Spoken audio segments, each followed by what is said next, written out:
নমস্কার দর্শক বন্ধুরা, রোডস অ্যান্ড প্যাটেলে সবাইকে স্বাগত জানাই।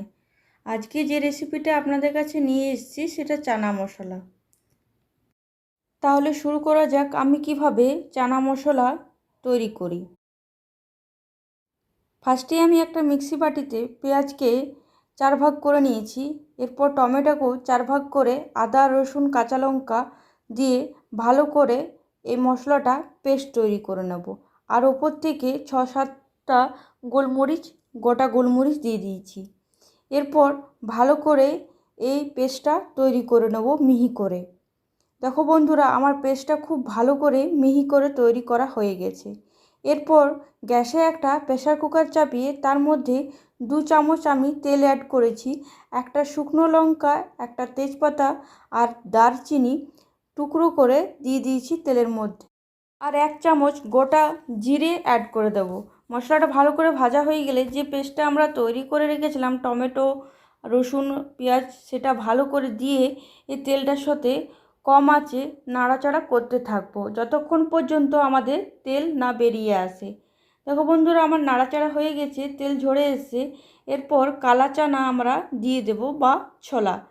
এটা আমি রাতভর ভিজিয়ে রেখেছিলাম আর আমি বয়েল করিনি, একবারই প্রেসার কুকারে ভাজার পর আমি সেদ্ধ করব। বন্ধুরা দেখতে পাচ্ছ মশলা আমার খুব ভালো করে মাখা হয়ে গেছে আর তেল ঝেড়ে এসছে। এরপর আমি এক এক করে মশলা অ্যাড করব। ফার্স্টে আমি 1 চামচ লবণ অ্যাড করলাম। এরপর হলুদ গুঁড়ো, কাশ্মীরি রেড চিলি পাউডার, ধনে গুঁড়ো, জিরে গুঁড়ো সব দেওয়ার পর ভালো করে মশলার সাথে মিশিয়ে নেব। কম আঁচে আমরা মশলাটা ভালো করে ভাজবো যাতে গুঁড়ো মশলা পুড়ে না যায়। কম আঁচে আমাদেরকে এটা নাড়াচাড়া করতে হবে। আমার খুব ভালো করে নাড়াচাড়া হয়ে গেছে। এরপর আমি গরম জল এখানে অ্যাড করে দেব। গরম জল দিলে স্বাদ অন্যরকমই হয়। এরপর ধনেপাতা কুচিয়ে রেখেছিলাম সেটাও এর মধ্যে অ্যাড করে দেব। আমি এইখানে 1 কাপের মতন জল দিয়েছি। ভালো করে নাড়াচাড়া করে নেওয়ার পর এরপর প্রেসার কুকারের ঢাকনাটা এর মধ্যে লাগিয়ে দেব। আমি এইখানে 3টে সিটি হতে দেব। দেখো বন্ধুরা, আমার 3টে সিটি দেওয়া হয়ে গেছে। এরপর প্রেসার কুকারটা ঠান্ডা হয়ে যাওয়ার পর আমি প্রেসার কুকার ঢাকনাটা খুলে তোমাদেরকে দেখিয়ে দিই।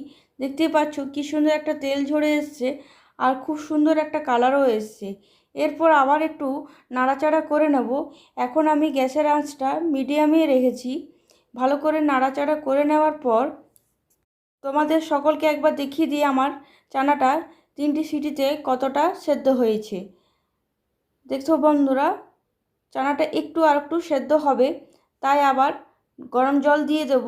1 কাপের মতন আমি গরম জল দিয়ে দিয়েছি আর 1 চামচ গরম মশলা অ্যাড করে আবার একটু নাড়াচাড়া করে নেব। আমি এইখানে গ্যাসের আঁচটা একটু হাই করলাম। এরপর ভালো করে নাড়াচাড়া করে নেব। নাড়াচাড়া করে নেওয়ার পরেই আমাদের কমপ্লিট কালা চানা রেসিপি। তোমাদের সকলে এই রেসিপিটা কেমন লাগলো আমাকে কমেন্টের মাধ্যমে নিশ্চয়ই জানাবেন। আর আমার যদি এই ভিডিও আপনাদের ভালো লাগে তাহলে অবশ্যই লাইক কমেন্ট শেয়ার করতে ভুলবেন না। সাবস্ক্রাইব করার সময় বেল নোটিফিকেশনটা ক্লিক করে নেবেন, তাহলে আমার রান্নার নতুন নতুন আপডেট সবার আগে আপনারা পেয়ে যাবেন। যে সকল বন্ধুরা আমার রান্নার নতুন ভিডিও দেখছো তাদেরকে অনুরোধ রইল আমার ভিডিওটা সাবস্ক্রাইব করে নাও।